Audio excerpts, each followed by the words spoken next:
ओम शांति।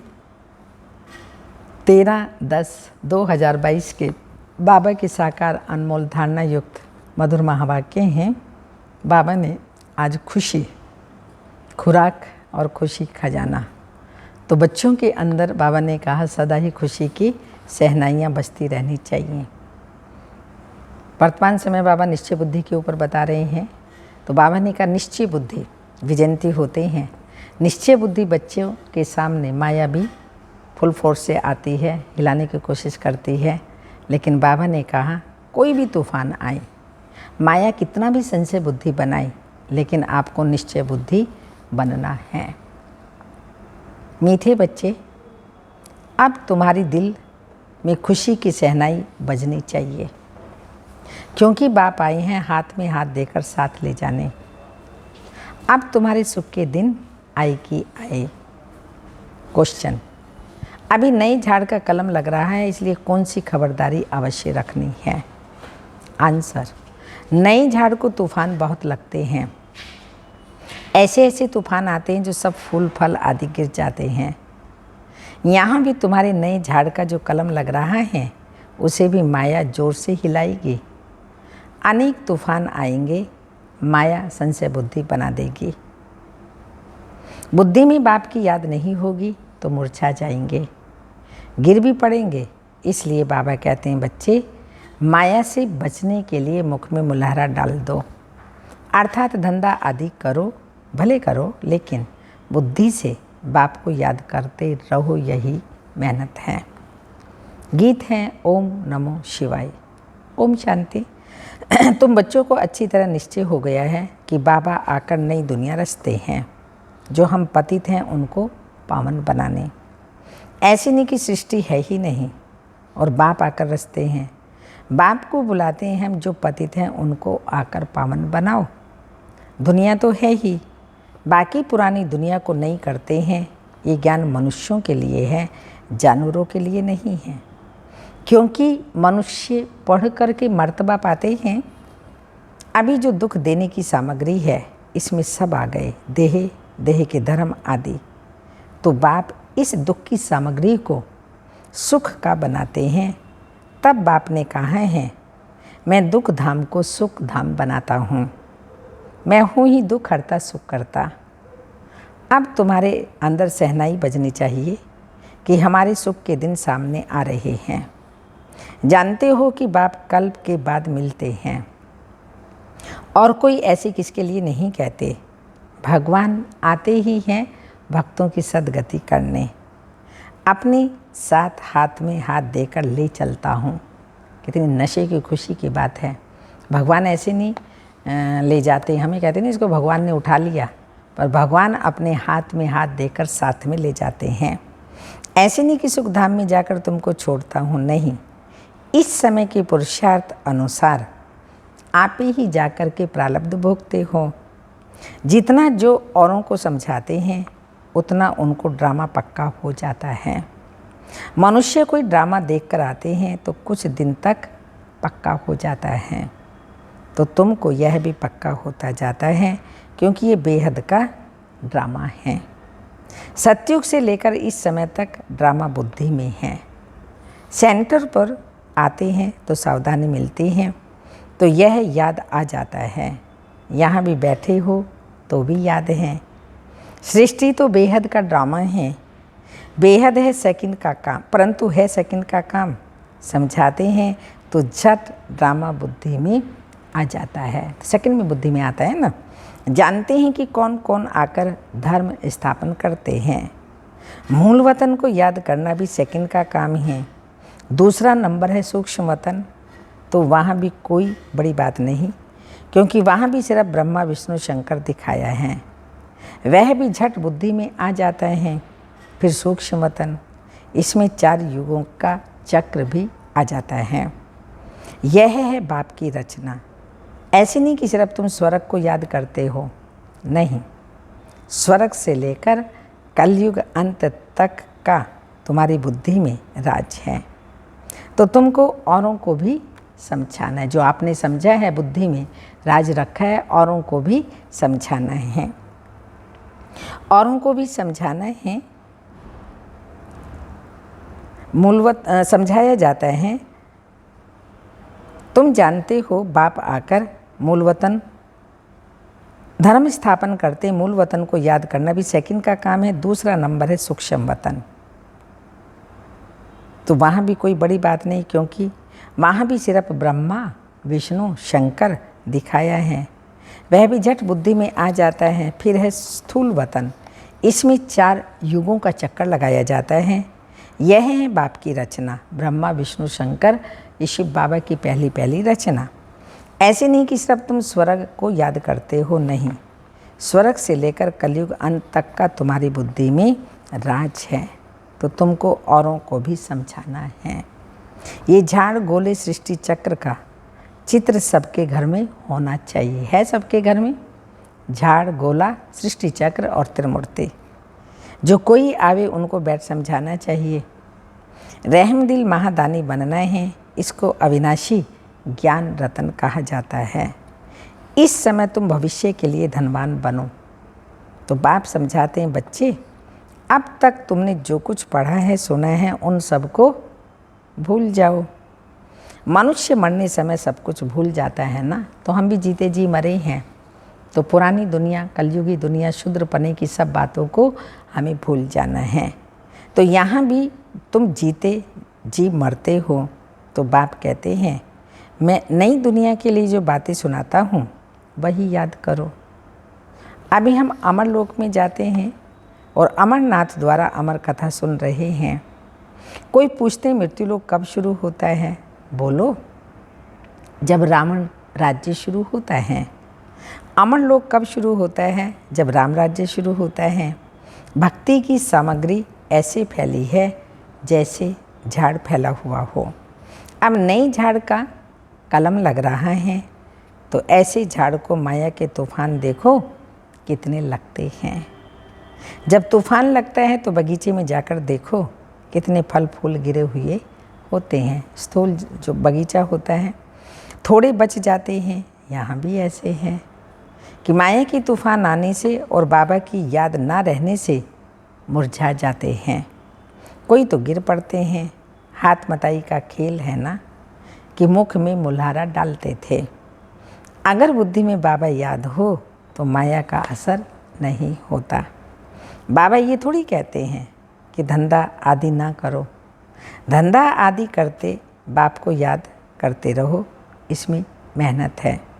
राजाई लेना कोई कम बात है क्या? कोई हद की राजाई लेते हैं तो भी कितनी मेहनत करनी पड़ती है। यह तो सत्युग की राजाई लेते हो। हाँ, हद में भी इतनी मेहनत करनी पड़ती है। स्वर्ग 21 जन्मों के लिए राजाई है तो मेहनत नहीं करनी पड़ेगी? मेहनत जरूर करनी पड़े। परमात्मा को ज्ञान का सागर कहा जाता है। जानी जानन हार नहीं। जानी जानन हार माना थॉट रीडर, हाँ, यानी अंदर के दिल को जानने वाला। वास्तव में यह भी एक रिद्धि सिद्धि है, उससे प्राप्ति कुछ भी नहीं। अगर उल्टा भी लटक जाएं तो भी प्राप्ति कुछ नहीं है। आजकल तो आग से भी पार करते हैं। एक सन्यासी था, उसने आग से पार किया। सुना है सीता ने आग से पार किया, तो यह भी आग से पार करते हैं। अब ये सब हैं दंड कथाएं। वह कह देते हैं शास्त्र अनादि है, कब से, तारीख तो कोई है ही नहीं। दूसरे धर्मों की तारीख है, उससे हिसाब लगाया जा सकता है। जैसे कहते हैं क्राइस्ट से 3000 वर्ष पहले भारत हेवन था, परंतु हेवन में क्या था ये नहीं जानते। झाड़ का राज तुम्हारी बुद्धि में है। तुम वर्णन कर सकते हो कि इस वृक्ष का फाउंडेशन कैसे लगा, फिर कैसे वृद्धि को पाया। जब फ्लावर्स बनाते हैं तो ऊपर में फूल बनाते हैं। यह भी ऐसे है। पहले देवी देवता धर्म का तना था, पीछे ये सब धर्म तने से निकलते हैं, अर्थात उनकी प्रजा का फ्लावर दिखाते हैं। अब विचार करो, हर एक धर्म जब आता है, फूलों का बगीचा था, गिरती कला पीछे आती है, अर्थात पहले गोल्डन, सिल्वर, कॉपर, अब आयरन में है। पढ़ाई तुम्हारी बुद्धि में होनी चाहिए। नॉलेजफुल बाप बैठ वृक्ष और ड्रामा का फुल नॉलेज देते हैं। इस कारण परमात्मा को ज्ञान का सागर बीज रूप कहा जाता है। यह मनुष्य सृष्टि का बीज रूप है जो ऊपर में रहता है, परम धाम में रहता है। शिव बाबा जो इनकॉर्पोरियल वर्ल्ड आत्माओं की है उनको ब्रह्मांड ब्रह्मलोक कहते हैं, जहाँ आत्माएं अंडे मिसल रहती हैं। साक्षात्कार भी करते हैं। आत्मा बिंदु रूप है। जैसे फायरफ्लाई जब इकट्ठे उड़ते हैं तो जगमग होती हैं, परंतु वह लास्ट लाइट कम है तो आत्माएं भी इकट्ठे उड़ेंगी ना। इस छोटी सी बिंदी में आत्मा कितनी छोटी बिंदी है, पर इस छोटी सी बिंदी में 84 जन्मों का पार्ट भरा हुआ है। बाबा तुमको सारे ड्रामा का साक्षात्कार कराते हैं। जिस ड्रामा के अंदर आत्मा एक्टर है और एक्टर्स को इस ड्रामा का पता नहीं है। तुमको याद करना है एक बाबा को और दूसरा नॉलेज को, जो बाबा द्वारा नॉलेज मिलती है उस नॉलेज को याद करना है। ज्ञान तो सेकंड का बहुत सिंपल है, परंतु ज्ञान शुरू कब से हुआ विस्तार करना पड़ता है, क्योंकि भूल जाता है। माया के विघ्न भी पड़ते हैं, शारीरिक बीमारी आ जाती है। आगे कभी बुखार नहीं हुआ होगा, ज्ञान में आने के बाद बुखार हो जाता है तो संशय पड़ जाता है कि ज्ञान में तो संशय पड़ जाता है कि ज्ञान में तो बंधन खलास होनी चाहिए, परंतु बाबा तो कह देते हैं ये बीमारी और आएगी। हिसाब किताब चुक तो करना है। भविष्य भक्ति में मनुष्य 9 रत्नों की अंगूठी पहनते हैं, बीच में वैल्यूएबल रत्न लगाते हैं। आजू बाजू कम कीमत वाले, कोई रत्न 1000 वाला होता है, कोई 1000 10,000 वाला, आदि आदि। बाबा कहते हैं कि हीरे जैसे अमूल्य जीवन तो सूर्यवंशी में जन्म लेना चाहिए। सतयुग का महाराजा महारानी और त्रेता के अंत का महाराजा रानी कितना फ़र्क होगा। ये ड्रामा की कहानी औरों को भी समझानी है। आओ तो हम आपको समझाएं कि 5000 वर्ष पहले एक बहुत अच्छा देवताओं का राज्य था। उन्होंने ये पद कैसे पाया। लक्ष्मी नारायण जो सतयुग के राजा ही लेते हैं, उन्होंने 84 जन्मों की हिस्ट्री ज्योग्राफी सुनाई। ऐसे ऐसे टेम्पटेशन देकर उन्हों को अंदर ले आना चाहिए। सेकंड की कहानी है, परंतु है पद्मों की। कहाँ बाबा ने कहा कहाँ भी तुम जा सकते हो, कॉलेज में, यूनिवर्सिटी में, हॉस्पिटल में जाओ तो कहना चाहिए कि तुम कितना बीमार पड़ते हो। हम आपको ऐसी दवाई देंगे जो 21 जन्म बीमार नहीं पड़ेंगे, निरोगी काया मिलेगी। आपने सुना है कि परमात्मा ने कहा है मन मना भव, तुम बाप को याद करेंगे तो तुम्हारे विकर्म विनाश होंगे और कोई नए विकर्म होंगे ही नहीं। तुम एवर हेल्दी वेल्दी बन जाएंगे। आओ तो हम परम पिता परमात्मा की बायोग्राफी बताएं। परमात्मा को सर्वव्यापी कहना कोई ये बायोग्राफी थोड़ी है, ऐसे ऐसे समझाना चाहिए। अच्छा, आज तो भोग है। गीत धरती को आकाश पुकारे आदि आदि, इसको कहा जाता है पुरानी झूठी दुनिया। इसको रौरव नर्क कहा जाता है।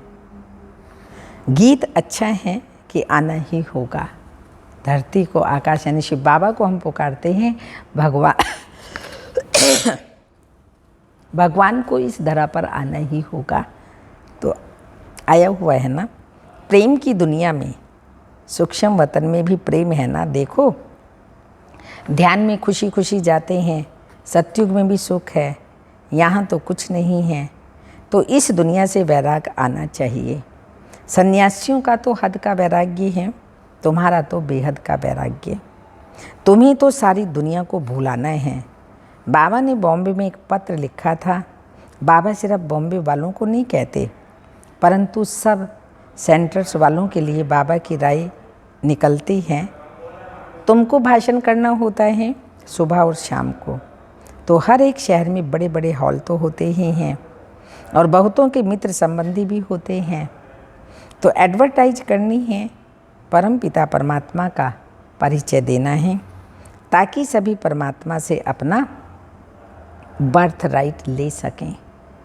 हमको सिर्फ 1.5 घंटा सुबह, 1.5 घंटा शाम के लिए हॉल चाहिए। कोई हंगामा नहीं होगा, गाजा बाजा नहीं, हाँ एकदम शोर शराबा नहीं करेंगे। शांति से बैठ कर के राजयोग मेडिटेशन करेंगे और जो परम पिता परमात्मा है उसका परिचय देंगे, उसकी नॉलेज जो हमने सुनी है वो आपको सुनाएंगे।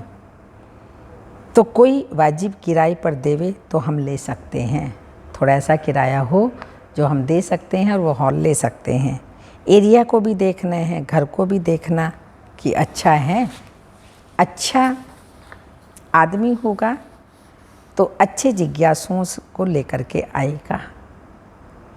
ऐसे ऐसे 4-5 जगह भाषण करना चाहिए।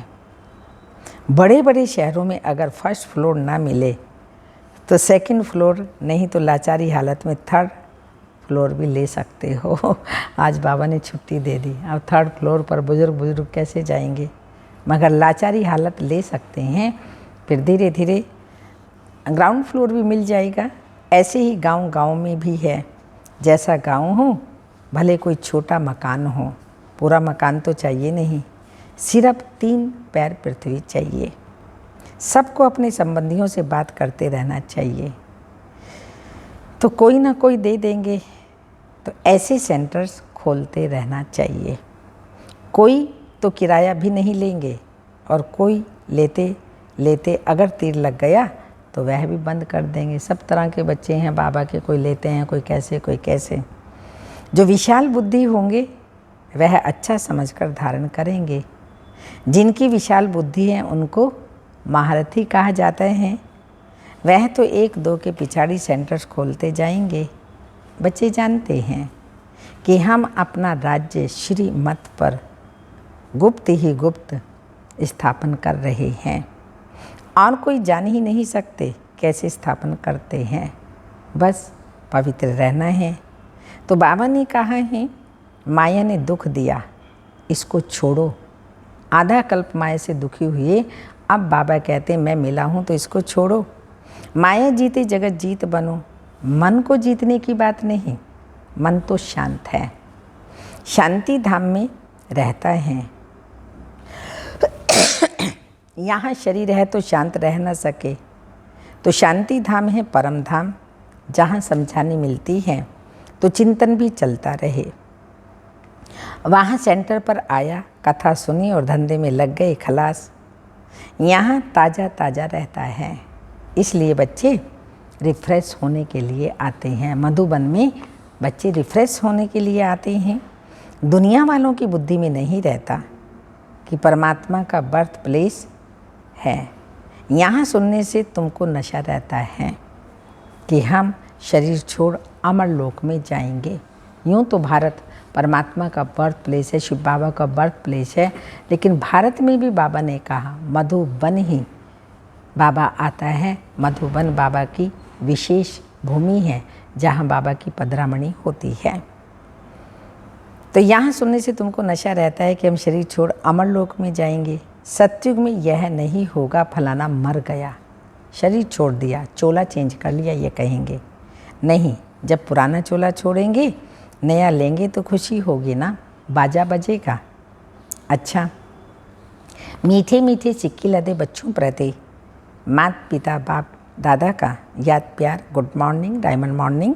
रूहानी बाप की रूहानी बच्चों को नमस्ते। हम रूहानी बच्चों की रूहानी माता पिता बाप दादा को याद प्यार, गुड मॉर्निंग, डायमंड मॉर्निंग, ओम नमस्ते।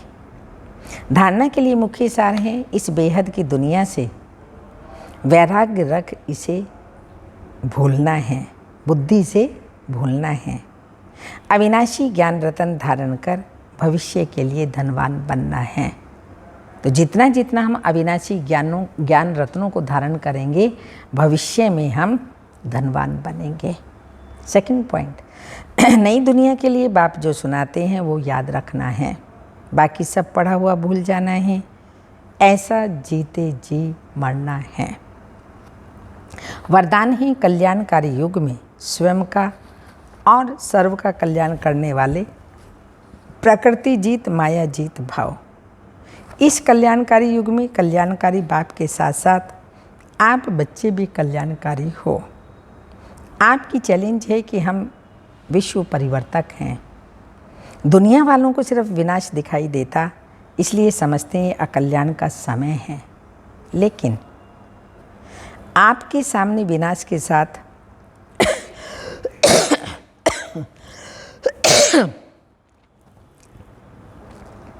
विनाश के साथ स्थापना भी स्पष्ट है और मन में यही शुभ भावनाएं हैं कि अब नर सर्व का कल्याण हो। मनुष्य आत्माएं तो क्या प्रकृति का भी कल्याण करने वाले ही प्रकृति जीत माया जीत कहलाते हैं। उनके लिए प्रकृति सुखदायी बन जाती है। स्लोगन: न्यारे प्यारे होकर कर्म करने वाले ही संकल्पों को सेकंड में फुल स्टॉप लगा सकते हैं।